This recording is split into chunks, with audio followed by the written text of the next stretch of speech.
हुजूर पाक अलैहिस्सलाम की ये दावत दुनिया के तमाम इंसानों के लिए है और कयामत तक के आने वाले तमाम इंसानों के लिए है और दुनिया के तमाम मुल्कों के बसने वाले इंसानों के लिए है और वो तमाम रब और करन वालों के लिए है और तमाम तबकात के लिए है, हाकिमों, महकूमों और ताजिरों और खेती करने वालों और जितने तबकात दुनिया में है सबके लिए आपकी एक ही दावत है। आपने गुलामों को भी यही दावत दी और आपने अमीरों को यही दावत दी, अपने जमाने के रईसों और सरदारों को आपकी यही दावत दी और आपने अपने जमाने के मुल्क के चलाने वाले बादशाहों के पास आपने यही पैगाम भेजा, अस्लिम तस्लम, इस्लाम कबूल कर लो, सलामती में आ जाओगे।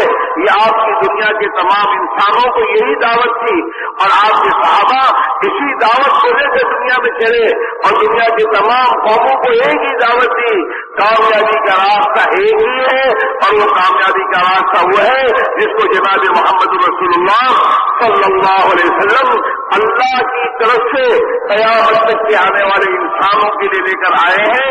इस तरीके हयात को इख्तियार कर लो, तुम कामयाब हो जाओगे। तो বলতেছেন যে ভাই হুজুর আকরাম সাল্লাল্লাহু আলাইহি ওয়াসাল্লাম সমস্ত মানুষকে একই দাওয়াত দিতেন। হুজুর আকরাম সাল্লাল্লাহু আলাইহি ওয়াসাল্লাম কিয়ামত পর্যন্ত যত মানুষ দুনিয়াতে আসবে এবং আসবে, বলতেছেন যে যত কওম দুনিয়াতে আসবে এবং আসবে, যত ভাষাভাষীর দুনিয়া মানুষ দুনিয়াতে আসবে এবং আসবে, যত দেশ দুনিয়াতে আছে সমস্ত দেশের মানুষের জন্য, সমস্ত কওমের মানুষের জন্য, সমস্ত ভাষাভাষীর মানুষের জন্য, সমস্ত রঙের মানুষের জন্য, সব ধরনের মানুষের জন্য, চাই সে গরিব হয়, চাই সে ধনী হয়, চাই সে শিক্ষিত হয়, চাই সে অশিক্ষিত হয়, চাই সে গরিব হয়, চাই সে ধনী হয়, চাই সে বাদশা হয়, চাই সে প্রজা হয়, বলতেছেন যে ভাই সব ধরনের মানুষের জন্য হুজুর আকরাম সাল্লাল্লাহু আলাইহি ওয়াসাল্লামের একই দাওয়াত ছিল। একজন গোলামের জন্য হুজুর আকরাম সাল্লাল্লাহু আলাইহি ওয়াসাল্লামের যে দাওয়াত ছিল, একজন মালিকের জন্য একই দাওয়াত ছিল, একজন গরিবের জন্য যে দাওয়াত ছিল, একজন ধনীর জন্য একই দাওয়াত ছিল, একজন বাদশার জন্য যে দাওয়াত ছিল, একজন প্রজার জন্য একই দাওয়াত ছিল। বলতেছেন যে একজন কৃষকের জন্য যে দাওয়াত ছিল, একজন জমিদারের জন্য একই দাওয়াত ছিল।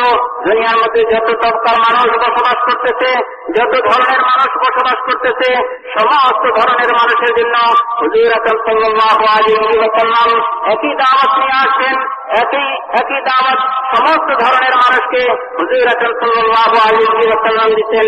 হে লোক সকল, তোমরা আল্লাহকে স্বীকার করো, আল্লাহ পাকের গুনাহগুলির উপরে ইস্তেগফার করো। আল্লাহ জাল্লা শানুহু আমাকে দিয়ে তোমাদের জন্য যে জীবন ব্যবস্থা দুনিয়াতে পাঠাইছেন, ওই জীবন ব্যবস্থা তোমরা গ্রহণ করো, তোমরা সর্ব অবস্থায় কামিয়াব হবে।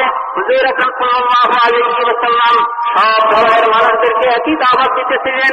এমনকি বাদশাদেরকে হুজুর আকরাম সাল্লাল্লাহু আলাইহি ওয়াসাল্লাম যখন চিঠি পাঠাইতেন, ওই চিঠির মধ্যে এটাই থাকতো, আসলিম তাসলাম, হে বাদশা তুমি ইসলাম গ্রহণ করো, তুমি তোমার জীবনকে ইসলামের অনুগত করে দাও, তুমি দুনিয়ার মধ্যে বাদশাহীর মধ্যেই তোমাকে আল্লাহ কামিয়াবি আর সফলতা দিবেন।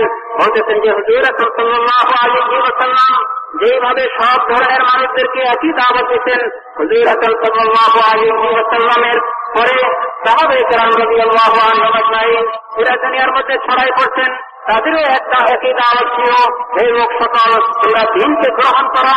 হুজুর আকরাম সাল্লাল্লাহু আলাইহি ওয়াসাল্লাম যে জীবন ব্যবস্থা আল্লাহ জাল্লা শানুহুর পক্ষ থেকে নিয়ে আসছেন, যে জীবন ব্যবস্থার উপরে, যে দ্বীনের উপরে আল্লাহ জাল্লা শানুহু কামিয়াবি আর সফলতা দেওয়ার ওয়াদা করছেন, তোমরা এই দ্বীনকে গ্রহণ করো, ওই দিন মতো জীবন যাপন করো, আল্লাহ জাল্লা শানুহু তোমাদেরকে তোমাদের অবস্থার মধ্যে কামিয়াব করবেন। তোমরা যেই অবস্থা আছো ওই অবস্থার মধ্যেই আল্লাহ তোমাদেরকে কামিয়াব করবেন। বলতেছেন যে সাহাবায়ে কেরাম রাদিয়াল্লাহু আনহুম আজমাইনের একই দাওয়াত ছিল।